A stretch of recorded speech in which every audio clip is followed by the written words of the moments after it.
for this.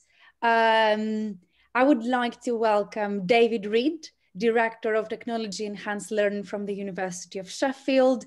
And also I would like to welcome Fiona Wallace from the University College London, Head of Presessional, my former manager when I used to work at UCL. I've learned so many things. Like in my mind, UCL has been the biggest school for me. I really learned how to be an EAP tutor. So I would like to welcome her. I really appreciate that she accepted our invitation, and also David as well. I saw a comment in the chat box.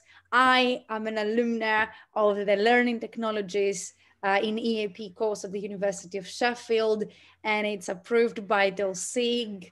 It's very, very useful. And I have used a lot of these ideas in my own practice as well. And in our previous conference, we also offered like a discount for the course for 20 people. So we have like a very, very close collaboration. So welcome, David, welcome, Fiona. So what we're going to discuss for 30 minutes is the repercussions of this online situation. I mean, in my mind, there are two pillars of repercussions. I mean, what's going on with the pedagogy, what's going on with online presessionals are here to stay.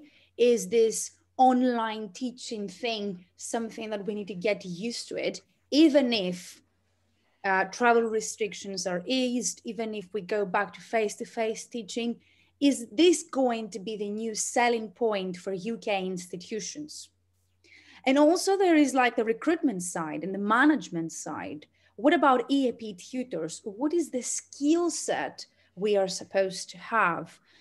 What about our professional development? How can we prove in an interview that we really, really know about technology? And what about the interview questions? Have they changed? Is this online element involved? So this is what we're going to discuss. Me, Celia, and Jolanta, we're going to offer our personal opinion for a minute before we give the floor to David and Fiona. Personally speaking, penny opinion, okay, no one else's opinion, I believe that online presessionals are going to exist in the future. And it's going to be the next selling point for UK universities if we're talking about marketing mostly.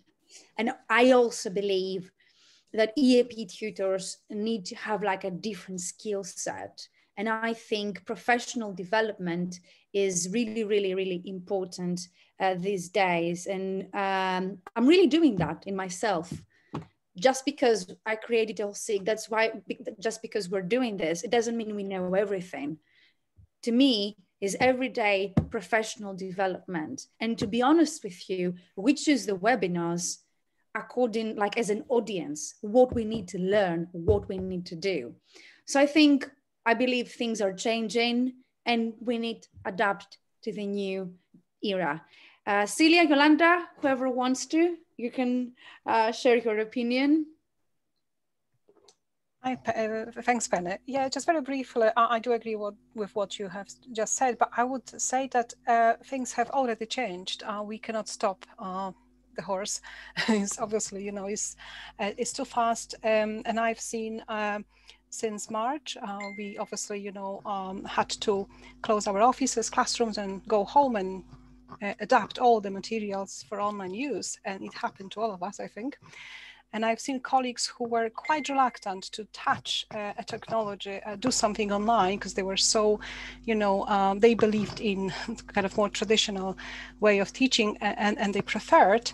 But I've seen colleagues, you know, who basically overnight learned new skills and designed beautiful online resources for the students, used something that they never really wanted to touch before, but now they are really, you know, doing great. And they are, obviously, they have developed themselves because they didn't have a choice. But it was good. I think it was a good opportunity for many of my colleagues to try something new, test a technology, and it worked for many. We are still learning. I'm still learning. I am passionate about using technology in my classroom and in my research, but I'm still learning and I'm open to ideas. And I think this is going to be, as Penny said, something we'll be dealing with, I think, for many, many years to come. Some of the courses we have developed for online, for remote learning, I would say we are going to recycle, and we're going to use especially many presessional courses that we have, because our students who are based in China, Saudi Arabia and so on, they cannot really come to the UK. So we have to provide a platform for them to complete the English courses. So I think, yeah, we're going to reuse, recycle, and maybe even develop something more for English for specific purposes, something more kind of themed, business, I don't know, science. Thanks, Jolanta. Thanks. Possibilities are endless, but I think we cannot stop this. It's just, yeah, we just have to follow. Celia, what do you think? I would prefer not to say too much at the moment, Penny. Let's just invite Fiona and David to contribute. Yes. Maybe at the end. Yes. So ladies first, David, if you don't mind. Yes, we have to be, yeah. So Fiona, welcome. I have really, really missed you. Okay. Thanks for the very, very generous introduction, Penny. Thank you very much. So there's quite a few questions that you've touched on there. I can certainly start talking about one. You've mentioned the online presessionals, and it's very interesting what both you and Jolanta have said. There's nothing there that I disagree with. I think certainly the point that we've come this far, there's a lot that we've learnt, there's a lot that we've developed in terms of the programs, online presessional programs. So obviously I'm talking from that perspective, running the CLE presessional at UCL, and also the skill sets that teachers have developed as well. I think in terms of where it's going in the future, obviously we're not going to completely abandon what we've built and what we've developed. And the way forward, certainly the kind of the thinking at UCL in terms of course design for the next academic cycle is blended by design. So it's recognizing kind of what we've learnt already and kind of building on that, but also that students do want that face-to-face contact, perhaps for some of the reasons that we touched on in our breakout room, for example, that there's that kind of acculturation or wanting to be in the kind of academic context, missing people, missing being part of a face-to-face academic community. So it's kind of building on what we've learned and building on what we've kind of produced so far, but also having room for that face-to-face experience as well. And so that's, so the pre-sessional we've got this summer is completely online. And that really does anticipate kind of what students will be doing in the autumn. They will need to be able to operate online, to be digitally literate, to be able to cope with the blended learning components of their master's program. I mean, at a recent Laws Open Day, I was at a prospective student said, postgrad student said, well, how much of my course in the autumn is going to be face-to-face? To which the law professor sort of said in no uncertain terms, well, actually, traditional way of teaching is gone, and you should expect a kind of a mixed and blended learning. You should expect to come to class equipped. So the kind of methodological, losing my words there, pedagogical approach, that's a better one, that we've been using online, such as flipped learning, which kind of sits better in the online context, is really appropriate for the sorts of modes of study that students are going to experience in the autumn. So even if it's not completely online, it's blended. That approach, that mode of study, having to work before coming to a virtual session is really equipping students for what they're going to have to deal with when they start their program in the autumn. So I guess that's the first sort of point that I want to make, is that certainly what we've done will feed into that context. Whether things are completely online, one sort of instruction we have, or kind of guideline that we have, is there has to be a very good argument for it to be totally online when students do want that face-to-face contact as well, and that blended is more the kind of the approach. However, there I think there are arguments for presessionals to be completely online. It might be that a part-time presessional, for example, or for students, particularly postgraduate students, have work commitments. And one thing I really noticed last summer with the online course is that students did expect to be able to work as well. Obviously, we didn't make that clear enough that it's a full-time course and you're not going to have time. But nevertheless, there is this expectation when the study is more flexible, and particularly with time zones, for example, in China, where most of our students are based, it's the evening. So there is a kind of an expectation that they may still need to carry on kind of family commitments or work commitments. So I think there is a really good argument there for having a completely online course to be more inclusive in that respect. So perhaps David may want to say something about online courses, and then I'm happy to go back and talk about other points that you've raised with respect to teachers' skills. Penny. Welcome, David. Welcome. What about professional development, David? What do you think? What do you think teachers should do? I'll perhaps come back to that. I think professional development is an interesting one. I think the point you raised at the beginning about whether there is a sort of a skill set that teachers need as we sort of move into this sort of online world and you know where a lot of courses are going to be online. I'm not sure that's necessarily the case. I think the responsibility really lies with the EAP centres themselves to provide the training and support that teachers need to be able to function effectively online. I think it's a little unfair at this point to expect teachers to sort of have to upskill themselves, particularly when finances are very tight and people are struggling for work.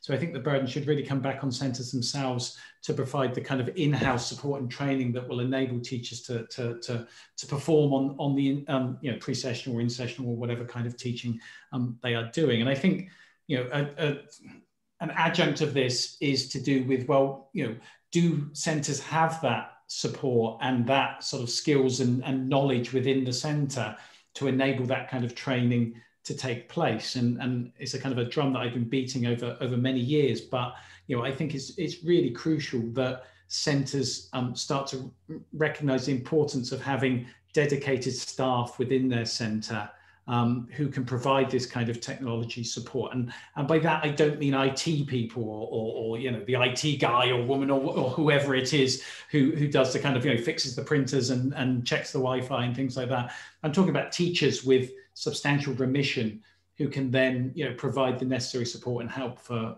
teachers. So I think that's one change that I would like to see, is that centres take more seriously the kind of internal support and guides and help that they provide for their teachers, because I don't think it's necessarily about a skill set. It's about having the personnel there to provide that support. I don't know, Fiona, what's the situation at UCL? Yeah, I completely agree with that, David. I think that, you know, what do teachers need to know? What's a skill set? Well, you only need to know what your centre is using in terms of technology, and that's it. And then the centre has to support you in using that technology. So I completely agree with that.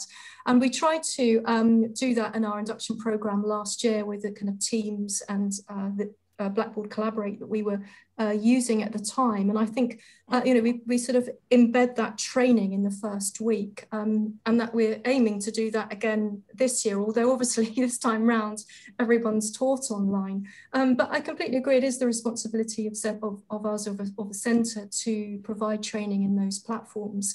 And also, you know, teachers have learned so much over, or had to kind of develop so much over the last year. It's interesting what you were saying about interview questions, because we had a kind of a legacy question from last year about, you know, your CPD developments, and we just didn't really feel that was fair to ask this year because of the kind of huge learning curve that everybody's been on. So I think in terms of yeah, a support that does have to be within the centre, and it is a case of learning, or not learn, of kind of just knowing what the centre is using and kind of what platforms they're using, and not feeling that you've got to go out and learn everything that's out there, and that really isn't necessary. There is like a very interesting comment in the chat box, and I would like to point that out. So, for example, you both mentioned blended learning, pre-sessional. Is this going to affect teaching hours and contracts? Are universities going to start hiring less teachers because of blended learning or online teaching? And what about teaching hours? Is this going to be affected? Is this notion of 21-hour contract is going to change in the future? Do you want me to? I can certainly answer for the presessional. No, I think that everything takes longer online because you're not teaching kind of virtually face to face. The percentage is much lower, but you're still engaging online, and that does take time. So we've reduced our contact hours, as I think most centres have, for the online programme, but there is the expectation that, that you still have to feedback online. That takes longer. You have to engage with output tasks that students have created, and whether that's collaboratively or individually, to give feedback in tutorials, to give group feedback. So there is a recognition that that all takes time, and part of the job description acknowledges that as well, that is part of the role. So, so I'd say a categorically no, teaching hours wouldn't be reduced overall because the so-called contact hours are reduced. The engagement hours are there, and in many cases could be longer because things do take a long time online, as I mentioned. So. What about the student perspective? I mean, what both of you have heard about? What is the student experience? I mean, was the presessional a success last year? Do students have a lot of technical, difficulties? What is the student perspective, and how do you see students coping in that new situation? Certainly from Sheffield's perspective, I mean, obviously we did feedback at the end of our summer program, and we had about 2,000 students last year online, and it obviously there were some technical issues there. I think often it's to do with connections to different countries. Some of our students in China had sort of connection issues, but nothing on a grand scale that would have caused some serious issues. And I think overall the experience was a very positive one from the students. I think students' expectations are possibly changing now, and I think this year, I think there's a bit more resistance perhaps to online courses and taking online courses. Because I think, as Fiona said, students want the sort of the social and the cultural experience of coming to the UK. And obviously they're beginning to question whether paying the same amount of money for an online presessional can be justified in comparison with doing it to a face-to-face program. I don't know if that's a similar feeling, Fiona, you're getting from UCL. Yes, I'd agree with that. I think, like you, last year we had really positive feedback from the students, and I think I was kind of taken aback. I was really pleasantly surprised, I think, because we were all so busy, and during the summer we didn't actually stop to think, but actually we were really pleasantly surprised at that positive response. But then there was a lot of goodwill in the response to the pandemic.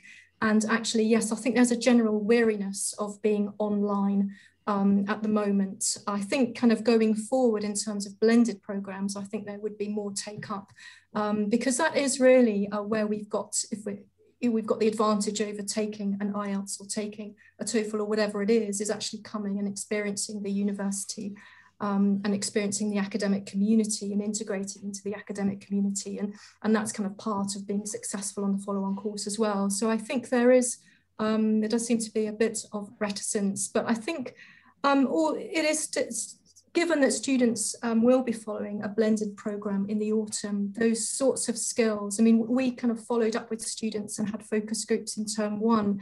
And students did say that being able to contribute to a discussion group or a forum, video their presentation, all those sorts of kind of digital and e-learning skills, they found really useful in their program. So we would still say that actually, the skills that they'll gain on the completely online presession will still help with the sorts of ways in which they're going to study, but are transferable to the blended program. But I think, there'd be more of an appetite for blended rather than fully online going forward, unless there's a specific reason for students to want to study in that way because they're working and they've got other commitments and want to study part-time. And I think I saw something in the chat to that effect as well. Yeah. I think perhaps, sorry. I wanted to ask both of you, I mean, which aspects of a typical pre-session course are going to move online or in a blended learning? Because to be honest with you, here in China, I'm really disappointed with the whole situation, but I didn't teach online. I didn't have this experience. The only thing we did was we created like weekly screencasts, and we actually went back to the classroom in May. I even taught face-to-face pre-sessional. I'm really disappointed. So I really want to ask you, which aspects of a typical pre-sessional can be moved online and which can't be moved online? I'm not sure it's necessarily about which parts can and can't. I think it's more about which parts work better online and which parts work better face-to-face, really. And I think, obviously what happened last year was that we largely mirrored the face-to-face situation because it was an emergency, because we had to sort of very quickly go online. And so we pretty much mirrored the face-to-face classroom with the sort of one teacher to 12 to 16 students or whatever it is in the online space. And I think generally that sort of built this kind of deficit model where everyone was inevitably comparing, what online didn't have, which face-to-face had. Online was, there was less interaction, there was less improvisation, less sort of, fewer group dynamics, and then more difficult to get sort of a sense of the students and all of those kinds of things. But I think over the last year, we've really learned that, possibly there are some things which work a lot better online than they do face-to-face, and then again, please let me know in the chat whether you agree or whether you've had that experience yourself. I find things like, or we've been finding things like tutorials or very small group work exceptionally well online and perhaps far better than face-to-face. Tutorials in when we used to do them face-to-face, these were normally crammed into break times or lunch breaks and in the hallway or in the corridor or in a classroom where people are sort of constantly interrupting you. Being able to have that one-to-one sort of contact with students in a very secure and private context, was far superior to the face-to-face situation. Maybe much smaller group work as well seems to work better in an online context as well. I think very small and very big work very well online. So quite large groups for perhaps very short periods of time. So, a group of 50, 60, 70, 80 for 15, 20 minutes. And that's perfectly doable online because we've no longer got that commute where students have to kind of come into the center, and it's possible to do much shorter bursts of study with them. So much larger groups and much smaller groups work very well. Perhaps kind of mid-size, the kind of classic face-to-face, one teacher to 12 to 20 students or whatever, that doesn't work so well online. So it's perhaps, certain things that work face-to-face we keep, but we can then start to utilize these things that work better online and incorporate those into the lessons, into the course. What do you think, Fiona? Yeah, I think I'd agree with David in that approach, and certainly the larger groups, there's a couple of things to say about that really. Firstly, our student induction last year, we obviously did completely online, and we had far more engagement having those large groups online than we normally do in the lecture theatres that we used to kind of book, where they'd basically be getting over their jet lag and falling asleep. But in that kind of online space, somehow they were much more engaged, and they were kind of writing questions in the chat because obviously in a large group, they felt intimidated by that. And they gave us really positive feedback. So our induction program, those kind of large group sessions that we had worked really well. Also, just to say something on an institutional level, what we have to put online are those larger groups. And that's partly thinking about being able to respond to what might happen in terms of the global pandemic. That if we do have to go back to socially distancing in classrooms, which isn't what's down to happen in the autumn at the moment, then we would need to kind of quickly shift things online. But if it's over a certain number of students, then at an institutional level, we are required to put it online. So things like the guest lecture series that we have is all online for that reason. So kind of, and will continue to be so. But I think that is kind of interesting to make that distinction between the numbers. And I think also you could look at it in terms of a pedagogical approach, that thinking about what students can do independently and asynchronously, and then what they can do virtually with their teacher and how that kind of adds value. So the skills such as, I think this has been touched on in other talks in the conference about the flipped learning approach and kind of focusing on things like evaluation and critical thinking and the more complex sorts of academic attributes, and that it's important to scaffold and support students with in the classroom time and the synchronous time, whereas there's other things that pedagogically students can work together with more effectively, synchronously without a teacher in smaller study groups, or indeed asynchronously in independent study. Yeah. So now we have like 5 minutes left for our discussion. So do you think, to be honest with you, I think this online situation has done a lot of good it's been beneficial for both tutors and institution. I think it led, I think it forced digitization. So what do you think? As a conclusion, like a final comment, do you think it's good or bad?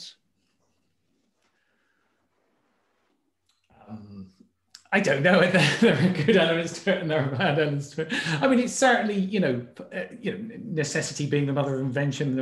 A lot of people have, upskilled themselves and developed a lot of digital skills, forced necessity, and that's been great. Obviously, there have been, financial and job-related aspects, which are, stress-related aspects, which have been extremely negative. So I don't know if there's an overall conclusion as to whether it's been overall positive or negative. In some aspects, it's been thing, and I think different people have taken it in different ways. And I'm sure it's the same in many of your institutions. We've got some teachers in Sheffield who can't wait to get back into the physical classroom. And we've got some teachers who would actually prefer to teach online, and for various reasons, whether it's to do with commuting or long travel and things like that, or whether it's just that people prefer being in the physical space and sort of seeing their students. We're getting that kind of split now, and I think it's going to be an interesting development in terms of teacher roles and teacher contracts. In terms of, what are teachers going to be sort of, contracted to do? Are they going to be contracted to just teach online, teach face-to-face, or both? Are we also going to need more specific roles for things like content development? And there's a lot of talk about things like flipped learning and asynchronous content. This doesn't just magically appear out of nowhere, and it doesn't magically appear at a very high quality unless you actually give people time and remission and pay to do that kind of thing. And so I think that's going to be a key thing is if we want to go online and we do want to utilize all these wonderful things like flipped learning, are we going to give teachers the time and the ability and the skills to be able to make that content? Fiona, final comment? Yes, I think, absolutely. It has been a kind of a mixed experience, but I think certainly there are positives to take forward. And I suppose ultimately that kind of is what we need to do. I think it has pushed things that might have taken years to happen. And that's a positive in many respects. The way I think things like, I guess just one thing I've sort of found really difficult in terms of being able to embed in the course is things like autonomous learning and those sorts of skills that seem quite difficult to teach, perhaps, that seems to happen automatically in the online kind of flipped learning format. And I think, the students enjoy that kind of autonomy and that sort of independence in the sort of formats that you have online. So I think in terms of pushing the boundaries and pushing forward aspects of pedagogy and online learning that might have taken a long time, I think that's a positive that can be taken away. But perhaps somewhere down the line when people aren't feeling quite so exhausted, those things will kind of shine through more than perhaps is possible at the moment. I know there's different when people have different things going on. So yes, I think overall time is going to show everything. Okay, time heals everything, and time shows everything. So we would like to thank you for participating in this discussion. Thank you for your comments in the chat box. Thank you for being so engaging. We would love to know in the chat box if you liked our events, both Celia's workshop and our roundtable discussion. I hope that you learned something today. that it was informative and interesting to you. You know, TELSIG doesn't like to be boring, okay, ever. So be in touch. We have our next webinar, 23rd of April, using digital